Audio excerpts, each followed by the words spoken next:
할렐루야. 예, 전국에 비와 무더위가 계속되는 중에도 하나님의 은혜를 사모하여 예배에 나오신 성도 여러분들을 환영합니다. 우리 좌우에 이렇게 인사하겠습니다. 여름보다 뜨거운 하나님의 은혜를 누리시기를 축복합니다. 여름보다 뜨거운 하나님의 은혜를 누리시길 축복합니다. 네. 여러분은 누군가의 자랑이 되어 보신 적이 있으십니까? 아니면 누군가를 자랑하신 적이 있으십니까? 만약에 누군가를 자랑했다면 어떤 사람을 나의 자랑이라고 소개하셨습니까? 제가 학교를 다닐 때는 연말 연초가 되면 항상 학교에 자랑처럼 붙어있는 여러 현수막 사이들을 지나다녔습니다. 중학교 때는 수재들이 모이는 그 고등학교에 합격한 학생들의 이름이 붙었었고, 고등학생 때는 최고의 대학에 붙은 선배들의 현수막이 붙었습니다. 대학 때는 자랑스러운 동문, 고시에 합격한 동문들의 현수막을 보며 캠퍼스를 왔다 갔다 했습니다. 물론 제 이름이 걸린 적은 한 번도 없습니다. 지금은 많이 없어졌다고 하죠. 많이 없어진 합격 현수막들도 시골에 가면은 여전히 여기저기에 누구네 몇 제가 어디 합격했네 라고 붙은 것을 보면 사람은 누구나 자기나 아니면 자기가 속한 단체에 그 누군가를 자랑하고 싶은 마음이 있는 것 같습니다. 많이들 없어졌다고 하지만 이 그룹 시크릿 멤버로 들어간 무궁화마트 점장 맏딸 한선아 씨를 자랑하고 싶은 우성 한우 농장 분들이나 걸그룹 마마무에 입단한 안찬엽 씨의 막내 안예진 양을 자랑하고 싶어하는 남원에 있는 어르신들의 모습을 보면 그 누군가를 자랑하고 싶은 건 모든 사람이 가지고 있는 바람인 것 같습니다. 이처럼 누군가의 자랑이 된다는 것은 매우 좋은 일이지요. 여기 있는 우리 모두가 그런 누군가의 자랑이 된다면, 그런 자랑의 주인공이 된다면 얼마나 좋겠습니까? 그런데 현실은 그렇게 쉽지가 않습니다. 초등학교 때 저희 학교 육상부가 전국대회 1등을 했는데요, 선수들을 찝차에 다 태워가지고 학교와 동네를 막 도는 거예요. 저는 그 주변에 서서 꽃을 들고 환호하는 학생이었는데, 저도 달리기 잘해보고 싶었죠. 공부도 잘해보고 싶었고, 그래서 현수막에 걸려보고도 싶고 노래도 잘해보고 싶은데, 물론 제가 노력을 덜해서 그랬을 수도 있겠지만 제가 가진 탤런트로는 현수막이 걸릴 정도로 누군가의 자랑이 될 수가 없었습니다. 현수막을 걸 만한 건수가 하나도 없는 사람이었죠. 여러분은 어떠십니까? 누군가에게 현수막 걸릴 정도로 자랑이 되신 적이 있으십니까? 근데 조금 지나 보니까요, 현수막에 걸렸다고 해서 그 인생이 꼭 잘 된다는 보장은 없더라고요. 물론 좋은 일이죠. 현수막에 걸린다는 것은 인생 전체로 볼 때는 그게 참 좋은 일이지만, 인생을 길게 보고 전체로 보면 하나의 순간이요, 이벤트에 불과하다는 겁니다. 오히려 조금 더 넓게 보면, 조금 더 길게 보면 이런 단편적인 결과의 자랑보다는 그 사람이 평생 살아온 가치관과 태도가 진짜 자랑거리가 되는 경우를 많이 봤습니다. 충남 당진에서 몇 년 전에 독특한 자랑대회가 열렸는데요, 이름하여 우리 아빠 자랑대회라고 해서 초등학교 다니는 자녀들이 아빠를 자랑하는 대회를 열었습니다. 여기서 상을 탄 아빠들의 공통점을 보니까 이 사회적 지위나 직업이나 연봉이 기준이 아니었습니다. 기준이 뭐냐면 집안 정리 잘하기, 많은 시간을 가족과 함께 보내기, 요리 잘하기, 여행 같이 가주는 아빠, 이런 모습들로 가족들이 직접 자랑하는 것이었죠. 혹시 밖에서 소위 잘 나가신다고 하시는 우리 아빠들 여기 계십니까? 만약에 이 대회에 여러분들이 참석하신다면, 그리고 심사위원이 여러분들의 자녀와 가족들이라면 여러분 상 받으실 수 있으십니까? 이처럼 어떤 이벤트에서 좋은 성적을 거두는 것도 귀한 자랑일 수 있지만, 우리가 더 생각해 봐야 되는 것은 인생 전체를 걸쳐서 바르게 살아가는 모습이 누군가에게 자랑거리가 될 때 이게 진짜 자랑할 만한 이유가 된다는 겁니다. 사랑하는 성도 여러분, 여러분은 삶의 태도와 방향에서 누군가에게 자랑이 되고 계십니까? 그리고 특별히 그리스도인으로서 우리 대형 교회와 또 하나님께 자랑이 되고 계십니까? 앞서 말했듯이 이건 어느 한 순간만을 잘한다고 해서, 어느 한 행사를 잘한다고 해서 자랑거리가 되는 게 아닙니다. 우리 삶 전체의 방향과 태도와 그 열심을 보면서 하나님께서 생각하시고 자랑하시는 것이죠. 오늘 본문의 바울은 빌립보 교인들에게, 그리고 우리들에게 진짜 하나님의 자랑거리가 되어달라고 부탁하고 있습니다. 그렇다면 여러분, 우리는 어떻게 해야 교회의 자랑이요 하나님의 자랑인 성도가 될 수 있을까요? 오늘 우리가 읽은 빌립보서는요, 바울이 62년경에 로마 감옥에 갇혀 있을 때 이 빌립보라는 도시에 사는 교인들에게 보낸 편지입니다. 이 빌립보 교회는 바울이 다른 여러 교회들에게 막 자랑을 할 정도로 바울이 많이 아끼고 사랑하는 교회였습니다. 그러다 보니까 당연히 바울과 빌립보 교인들은 아주 친밀한 관계를 맺고 있었죠. 그러던 중에 바울이 로마 감옥에 갇히게 되니까 그 교인들이 불안해진 겁니다. 그래서 바울이 그 교인들을 안심시키기 위해서 이 감옥에서 빌립보서를 쓴 거죠. 또 하나 바울이 빌립보서를 쓴 다른 목적이 있었는데요. 이 두 가지 영적인 공격이 빌립보 교회에 있었기 때문입니다. 그 첫째는 외적으로는 유대 율법주의자들의 교리적인 공격이 있었습니다. 이단의 공격이었죠. 두 번째로는 교회 내적으로 교회 안에 있는 성도들이 너무 많이 싸우는 겁니다. 그래서 교회가 깨지려고 하니까 그거를 막으려고 이 빌립보서를 씁니다. 그러던 바울이 2장 16절 오늘 본문 끝에 이렇게 말합니다. 우리 다 같이 읽겠습니다. 그리스도의 날에 나로 자랑할 것이 있게 하려 함이라. 그리스도의 날, 그러니까 마지막 주님 앞에 내가 섰을 때 내가 너희들을 막 자랑하고 싶다, 이렇게 표현을 해요. 여러분, 바울의 문체에 아주 독특한 것이 하나 있는데요. 바울이 표현할 때, 편지를 쓸 때 아주 독특한 게 있는데 그게 뭐냐면 하나님의 마음으로 성도들을 대하는 표현법을 씁니다. 이게 무슨 말이냐면 성도들을 보면서 하나님의 마음을 대신 표현하는 방식을 자주 쓴 거죠. 예를 들면 그리스도의 심장으로 너희를 사모하노라. 그러니까 그만큼 하나님이 너희를 사랑하신다, 이런 뜻을 그리스도의 심장으로 너희를 사모하노라. 나도 사랑하고 하나님도 그만큼 사랑하신다라고 표현하는 거죠. 그래서 본문에서 바울이 자랑으로 여긴다라는 말은 하나님께서 우리를 자랑스러워 하신다라는 말이기도 합니다. 여러분, 우리 신앙의 목적이 뭘까요?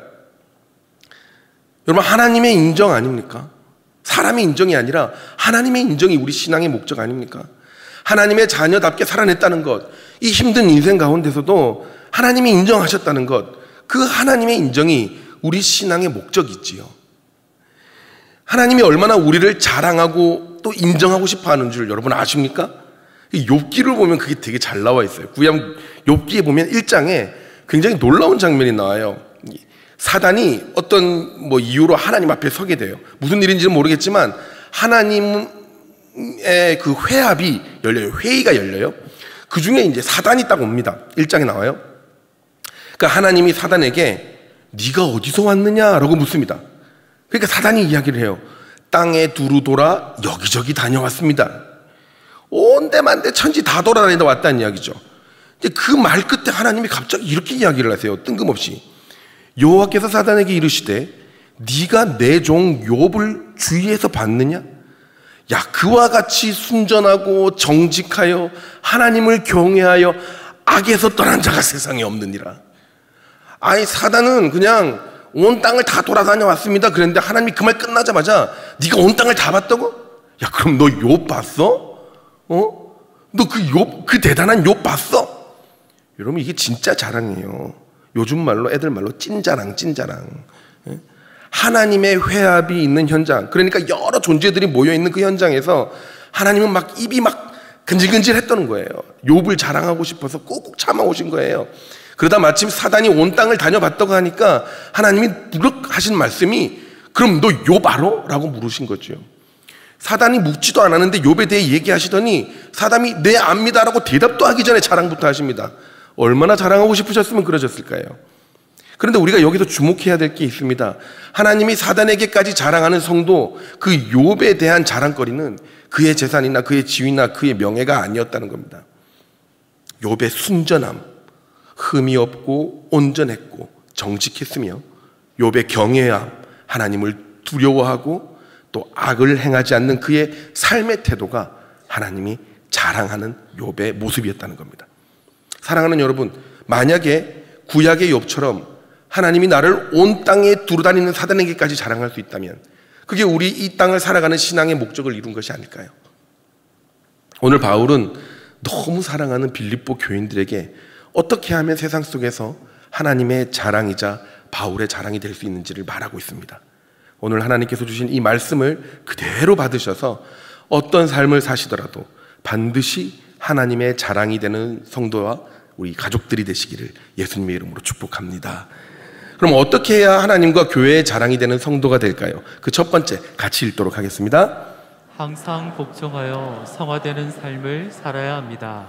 예, 바울은 2장 12절에 그러므로 나의 사랑하는 자들아 너희가 나 있을 때뿐만 아니라 더욱 지금 나 없을 때에도 항상 복종하여 두렵고 떨림으로 너희 구원을 이루라 라고 권면합니다. 순종을 통해서 두렵고 떨림으로 구원을 이루라는 말이에요. 이 구절에서 성도들은 구원을 이루라 라는 이 표현 때문에 종종 질문을 많이 합니다. 아니 목사님, 우리는 구원 받았지 않습니까? 우리 구원을 이미 받았는데 또 무슨 구원을 우리가 이루어야 합니까? 라고 질문을 해요. 아주 좋은 질문입니다. 우리 오랜만에 아주 잠깐만 우리 공부머리를 저 깊숙이 넣어놨던 공부머리를 잠깐만 꺼내서 우리 집중하도록 하겠습니다. 아주 잠깐이면 돼요. 우리가 흔히 구원이라고 표현할 때는 몇 가지의 부분들이 있어요. 한 7가지, 8가지 뭐 좀 신학자들마다 다른데 크게 시간을 기준으로 과거, 현재, 미래 3등분하면 이와 같습니다. 우선 구원을 받았던 과거의 사건을 우리는 칭의라고 이야기를 합니다. 과거적 구원이죠. 이것이 그때 죄인에서 의인으로 거듭난 거예요. 우리가 죄인에서 의인으로 예수님을 영접하고 우리가 의롭다 칭함을 받았을 때 죄인에서 의인으로 거듭나는 겁니다. 그리고 나서 구원받은 자로서 우리가 성숙해지는 것을 성화라고 합니다.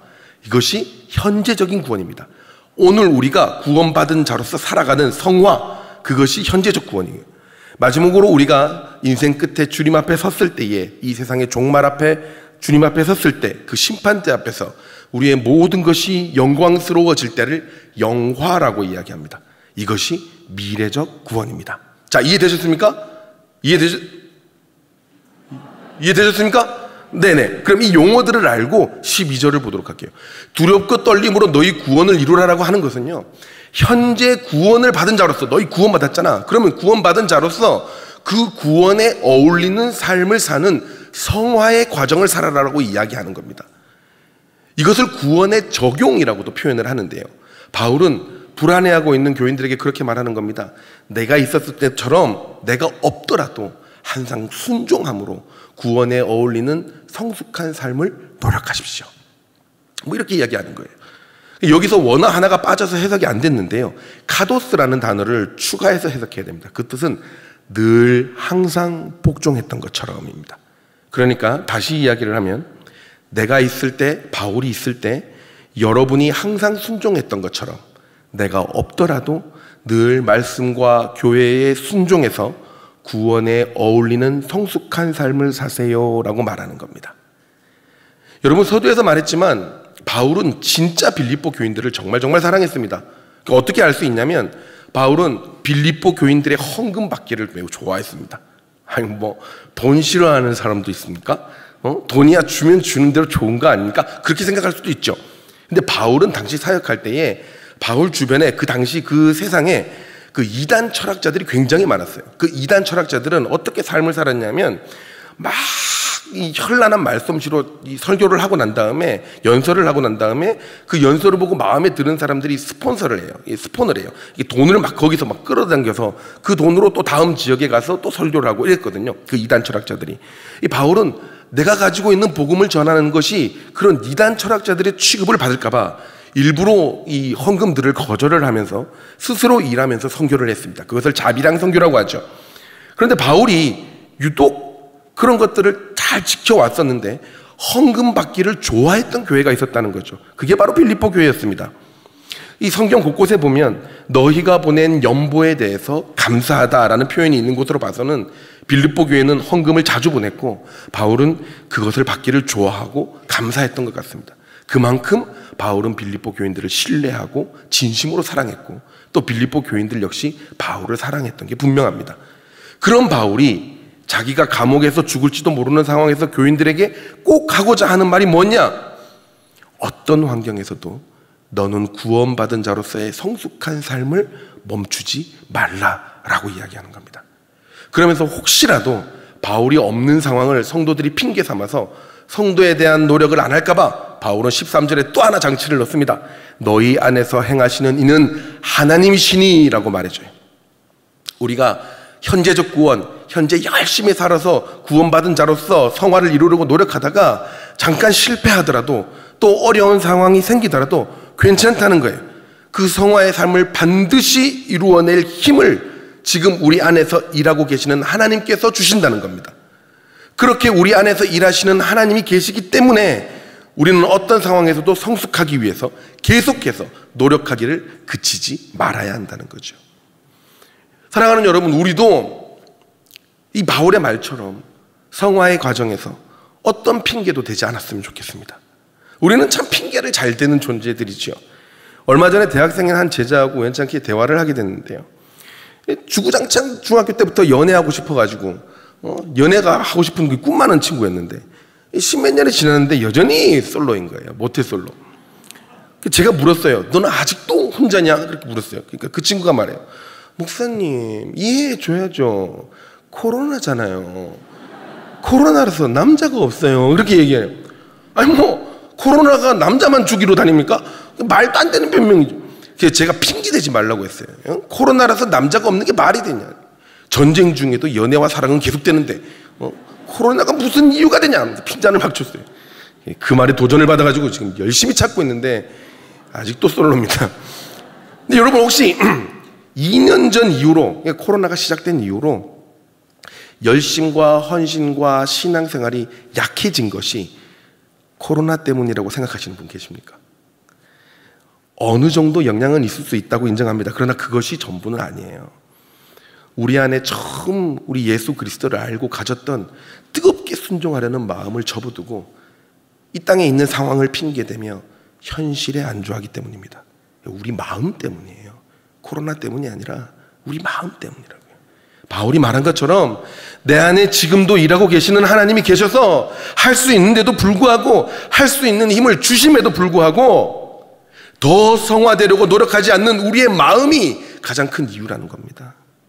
한 번 넘어졌다고, 한 번 안 됐다고, 장애물이 앞에 있다고 그거를 핑계 삼아서 그 자리에 누워서 성장하기를 포기하기 때문입니다.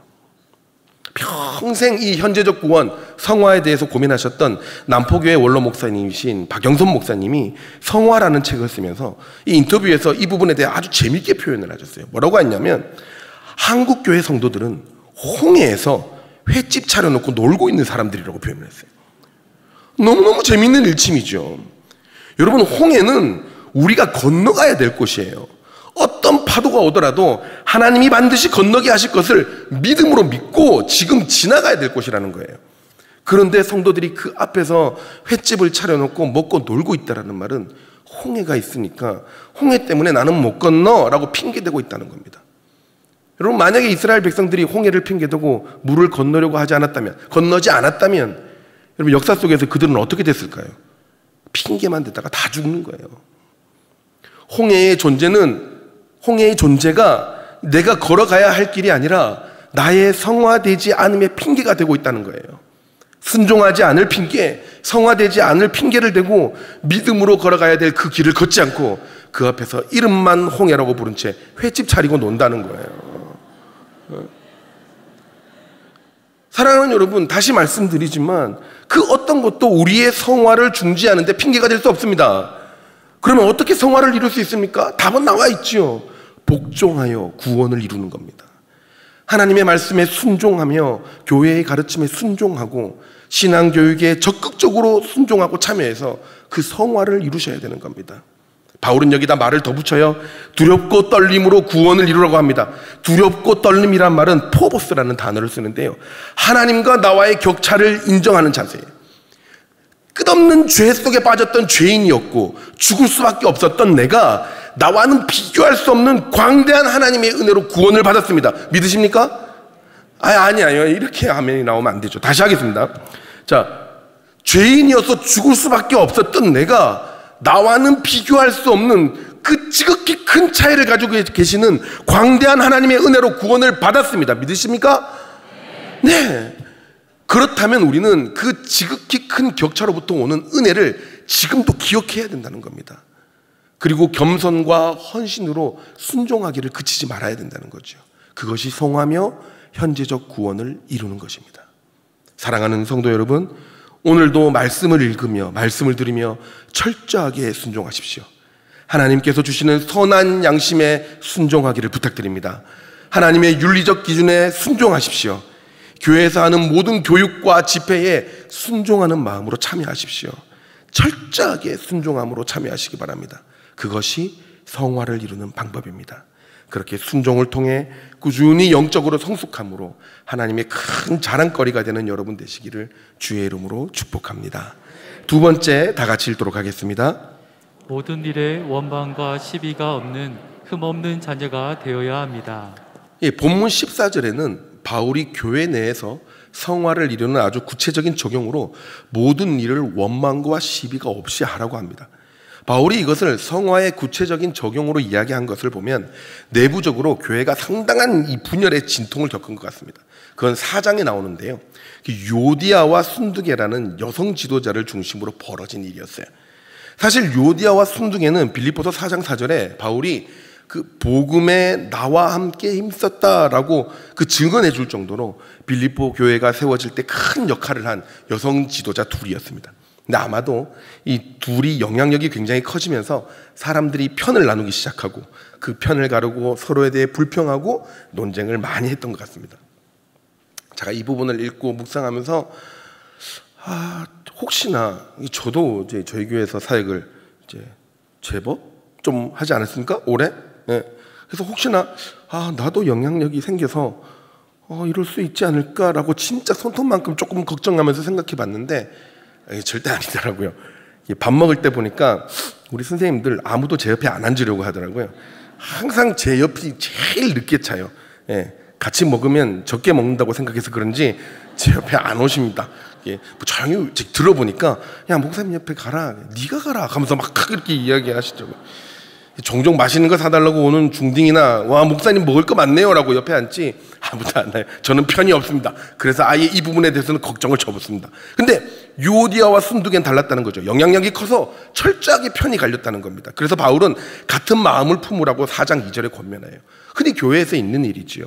교회에서 일을 많이 하고 또 경험이 많을수록 편을 나누기 쉽습니다. 싸우기 쉬워요. 작은 것 하나에 마음이 상하기 쉽고 또 문제가 생기면 책임을 돌리려고 하기 쉽습니다. 그래서 바울은 14절에 원망하는 것과 시비하는 것을 하지 말라고 합니다. 여기서 말하는 원망은 원어로는 공기스몬이라고 해서 불평을 품고 수군거리며 소문내는 것을 말합니다. 이것은 어떤 일에 대해서 내가 불평하고 비난하는 것을 동의해달라고 표현하는 거죠. 야 그거 맞지? 야 그거 너무한 거 아니야? 야 그거 진짜 이상한 거 아니야? 야 그 사람 그래서 안 돼 그지? 이렇게 동의해달라고 소문내는 거예요. 그게 공기스몬이에요. 그리고 시비는 이런 표현함을 통해서 논쟁을 하기 시작하고 알력을 행사하는 것을 말합니다. 싸우기 시작하는 게 시비인 거죠. 예를 들어볼까요? 아주 오래전에 어떤 교회에서 실제로 주일에 식당에서 국수를 제공했습니다. 팔았죠. 최저 가격으로 팔았습니다. 그릇당 1,000원인가 했었는데요. 이익이 조금 남으면 모두 성교비로 들어갔었습니다. 그런데 한 무리의 사람들이 말을 계속해요. 계속 불평해요. 왜 메뉴가 하나밖에 없느냐? 왜 메뉴가 국수밖에 없냐? 그래서 불만을 접수한 교회에서 라면도 같이 팔았습니다. 라면과 국수를 동시에 팔았죠. 그랬더니 비슷한 무리가 이거 너무 면 종류만 파는 거 아니냐? 또 불평하기 시작하는 거예요. 그래서 그만 불평하라고 주위에서 자꾸 이야기를 했더니 이제는 교회에서 왜 돈을 받고 음식을 파느냐? 교회에서 돈을 받고 음식을 파니까 이렇게 분위기가 안 좋아지는 것이 아니냐라고 또 이야기하는 무리들이 생겨버린 거예요. 말도 안 되는 이유로 막 여기저기서 막 무리들이 생겨나고 서로 원망하고 막 말을 만들어내기 시작하는 거예요. 대부분 미성숙한 사람들이었죠. 결국 그 교회는 주일에 라면도 안 팔고 국수도 없는 배고픈 교회가 됐습니다. 여러분 이것을 영어로 블레임 게임이라고 합니다. 블레임 게임. 책임과 원망의 이유를 무조건 타인에게서 찾는 사람들이에요. 이것을 보통 주로 좀 덜 자란 미성숙한 학생에게서 나타나는 현상인데요. 요즘은 어디서나 이런 블레임 게임의 현상들이 많이 나타난다고 합니다. 정부는 국민에게 책임을 돌리고요. 국민은 정부에게 책임을 돌리고 자식은 부모에게, 부모는 자식에게 책임을 돌립니다.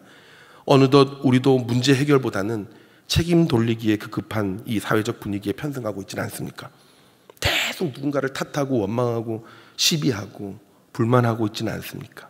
바울은 아주 단호하게 이 상황은 어그러지고 거스르는 세대라고 표현합니다.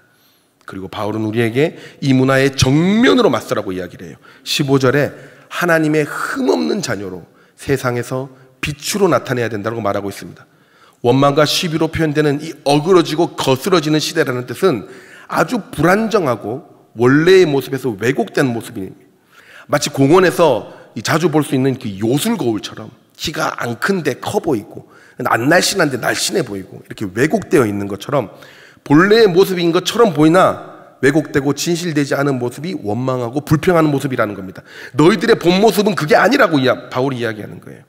그러면서 어떻게 원망과 시비가 없는 흠없는 자녀가 될 수 있느냐, 그것을 디모데전서 6장 3절과 4절에서 그 답을 줍니다. 다 같이 크게 읽도록 하겠습니다. 누구든지 다른 교훈을 하며 바른 말 곧 우리 주 예수 그리스도의 말씀과 경건에 관한 교훈에 창념치 아니하면 저는 교만하여 아무것도 알지 못하고 변론과 언쟁을 좋아하는 자니 이로써 투기와 분쟁과 회방과 악한 생각이 나며.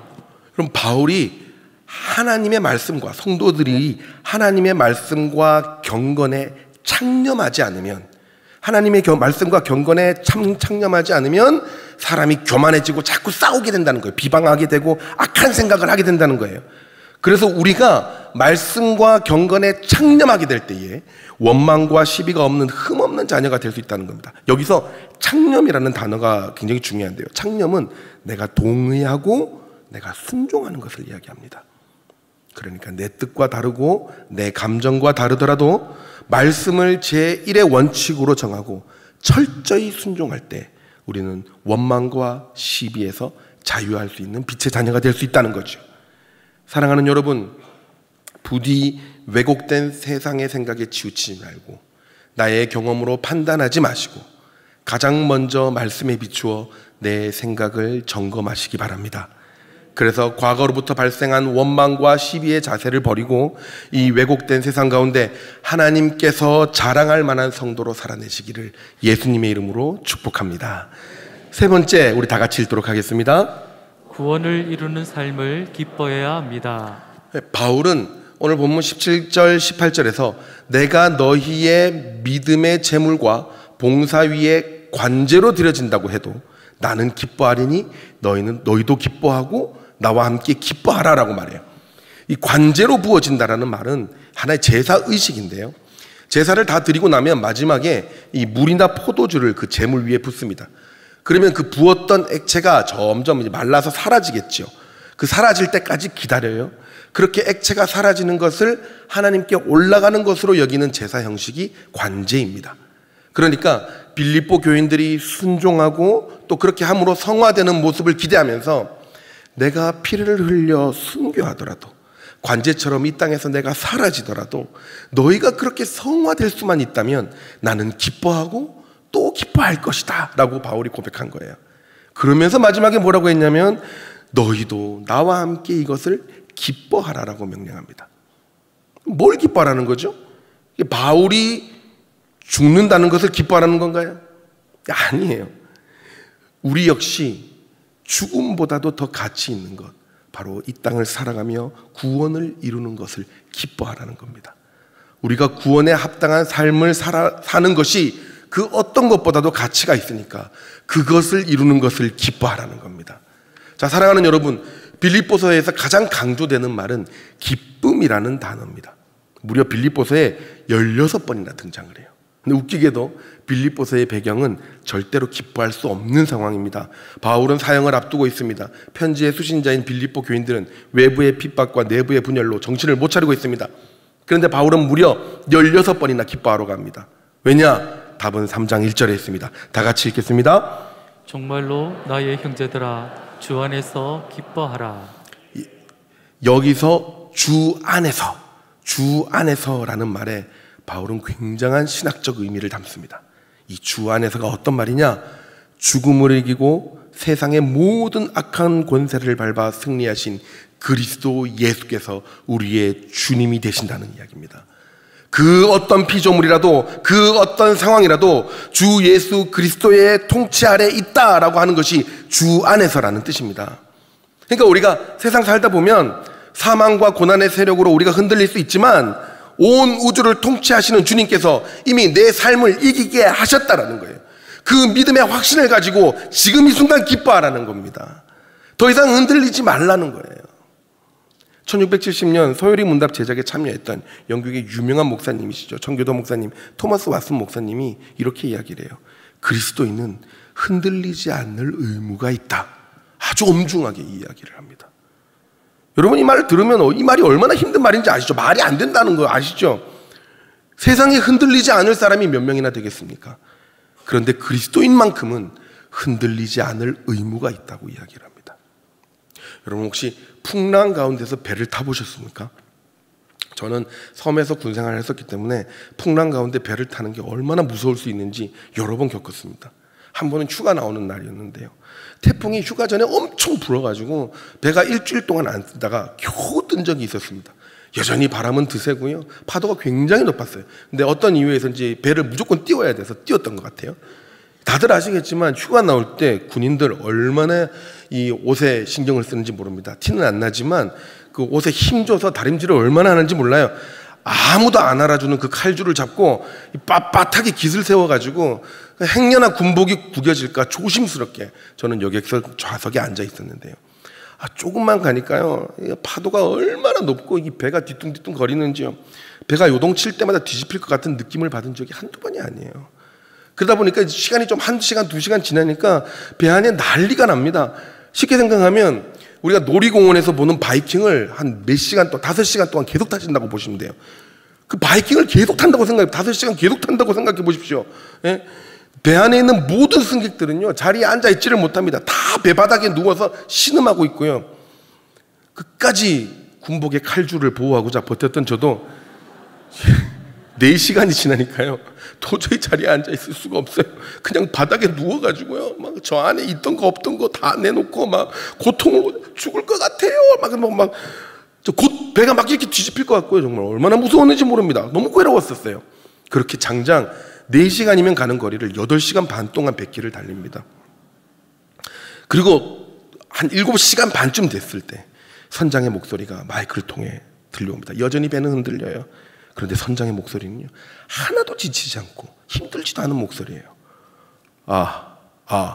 승객 여러분, 우리 배는 약 1시간 뒤에 인천 연안부도항에 도착합니다. 수고 많으셨습니다. 아무렇지도 않게 방송이 들려오는 거예요. 그 선장의 소리를 들으면서 제가 어떤 생각을 했냐면, 선장은 진짜 선장이구나, 캡틴이구나. 이 배가 뒤집힐 정도로 그리고 난 다음에 제가 느꼈던 게 뭐냐면, 이 배가 내가 느끼는 거하고 다르게 뒤집히지는 않겠구나. 이게 위험하지는 않았구나. 어떻게든 목적지까지 안전하게 가겠구나. 버티면 되는구나. 라는 안심과 희망이 생기더라고요. 여러분, 선장은 어떻게 그렇게 침착할까요? 그는 아는 거예요.